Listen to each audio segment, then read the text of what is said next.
ये है talks news network और आप देख रहे हैं पॉलिटॉक्स, राजनीति का कच्चा चिट्ठा।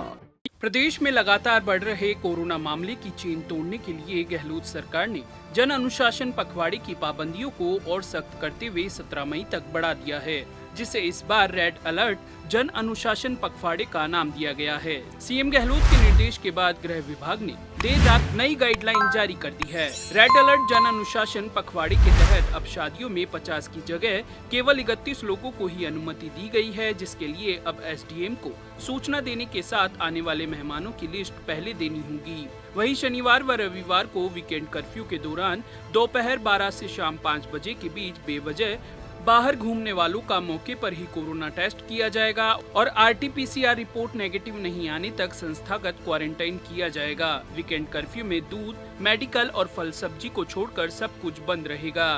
रेड अलर्ट जन अनुशासन पखवाड़े की नई गाइडलाइन के तहत सोमवार से शुक्रवार इस प्रकार रहेगी पाबंदियां। आम जरूरतों में सभी प्रकार के खाद्य पदार्थ, किराने का सामान, आटा चक्की, पशु चारे से संबंधित थोक और खुदरा दुकानें सोमवार से शुक्रवार तक सुबह 6 बजे से 11 बजे तक ही खुल सकेगी। किसानों की जरूरत की चीजों, खाद बीज की दुकानें, कृषि उपकरणों की दुकानें, ऑप्टिकल संबंधी दुकानें मंगलवार और शुक्रवार को सुबह 6 से 11 बजे ही खुलेगी। मंडियां, फल सब्जियां, फूल मालाओं की दुकानें हर दिन सुबह 6 बजे से 11 बजे तक खुल सकेगी। फल सब्जी के ठेले, साइकिल, रिक्शा और ऑटो रिक्शा और मोबाइल वैन को सुबह 6 से शाम 5 बजे तक अनुमति दी है।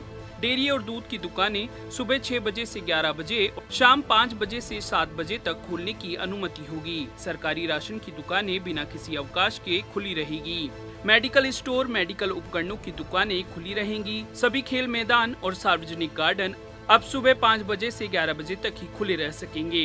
प्रोसेस्ड फूड, मिठाई, बेकरी और रेस्टोरेंट को खोलने की अनुमति नहीं होगी, लेकिन होम डिलीवरी की सुविधा रात 8 बजे तक दी जा सकेगी। सभी अस्पताल, वेटरनरी अस्पताल, इनसे जुड़े कर्मचारी, लैब को अनुमति होगी। इनसे जुड़े कर्मचारियों को आई कार्ड दिखाने के बाद अनुमति दी जाएगी। Bus stand, railway station, airport, metro station आने जाने वाले यात्रियों को टिकट दिखाने पर अनुमति होगी। राज्य के बाहर से आने वालों को 72 घंटे पहले करवाई गई आरटीपीसीआर नेगेटिव रिपोर्ट दिखानी होगी। ट्रकों और दूसरे सामान ढोने वाले वाहनों और उनमें लगे कर्मचारियों को अनुमति होगी। वैक्सीनेशन के लिए लोगों को आने जाने की अनुमति होगी। पहले से तय प्रतियोगी परीक्षाओं के अभ्यर्थियों को प्रवेश पत्र दिखाने पर आने जाने की अनुमति होगी। अंतिम संस्कार में पहले की तरह 20 लोगों को शामिल होने की अनुमति होगी। शादी के लिए पहले की तरह ही 3 घंटे में समारोह पूरा करने की शर्त रखी है। शादी में केवल 31 मेहमानों को अनुमति रहेगी। शादी में 31 से ज्यादा लोग होने पर 1 लाख रुपए का जुर्माना। मेहमानों की लिस्ट पहले एसडीएम को भेजनी होगी। इसके अलावा अन्य कोई मेहमान नहीं आ सकेंगे। नई गाइडलाइन में शादियों पर सख्ती की गई है। एसडीएम को बिना सूचना शादी समारोह करने पर 5000 जुर्माना लगेगा। शादी समारोह की ईमेल के जरिए पहले सूचना एसडीएम को देनी होगी। शादी समारोह में केवल एक ही कार्यक्रम की अनुमति होगी, वह भी अधिकतम 3 घंटे में पूरा करना होगा। हालांकि गृह विभाग ने गाइडलाइन में शादी समारोह को अनुमति तो दे दी है, लेकिन साथ ही लोगों को सलाह दी है कि कोविड काल में शादी समारोह टाले जाएं। बाद में हालात सामान्य होने तक शादी समारोह आयोजित कर लें। दूरसंचार, आईटी, कुरियर सेवा, डाक सेवा, ई मित्र, आधार केंद्र, प्रसारण और केब सेवाओं के अलावा आईटी आधारित सेवाएं जारी रहेंगी। बैंक, फाइनेंशियल इंस्टीट्यूट, एनबीएफसी ग्राहकों के लिए दोपहर बाद 2 बजे तक खुले रहेंगे। सुबह 4 बजे से 8 बजे तक अखबार बांटने की अनुमति होगी। मीडिया कर्मियों को आई कार्ड दिखाने पर आने जाने की अनुमति होगी।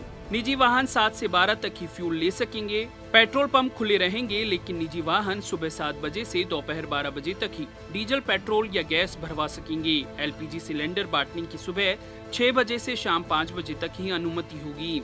सिनेमा हॉल्स, थिएटर, मनोरंजन पार्क, स्विमिंग पूल, जिम बंद रहेंगे। पूरे राज्य में श्रद्धालुओं के लिए सभी धार्मिक स्थल बंद रहेंगे। मेडिकल और नर्सिंग कॉलेजों को छोड़ सभी स्कूल, कॉलेज, लाइब्रेरी, कोचिंग बंद रहेंगे।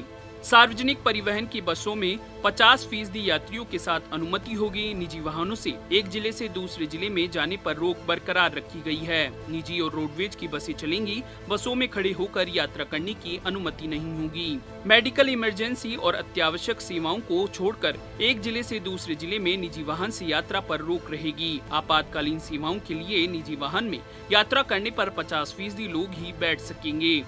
सामान्य मामलों में निजी वाहन से एक जिले से दूसरे जिले में यात्रा पर रोक रहेगी। सभी उद्योग और निर्माण संबंधी यूनिट्स में काम करने की अनुमति हो। शराब की दुकानें सोमवार से शुक्रवार तक 5 दिन सुबह 6 बजे से 11 बजे तक खुलेंगी। सरकार को रेवेन्यू देने वाले खान विभाग, पंजीयन मुद्रांक विभाग के दफ्तर भी खुलेंगे। जिला प्रशासन, पुलिस, गृह विभाग, वित्त विभाग, मेडिकल, आपदा प्रबंधन, कोविड मैनेजमेंट से जुड़े दफ्तर, शहरी निकायों के दफ्तर, फायर, बिजली, पानी, टेलीकॉम से जुड़े दफ्तर 4 बजे तक खुल सकेंगे। केंद्र सरकार की जरूरी सेवाओं से जुड़े दफ्तर भी खुले रहेंगे।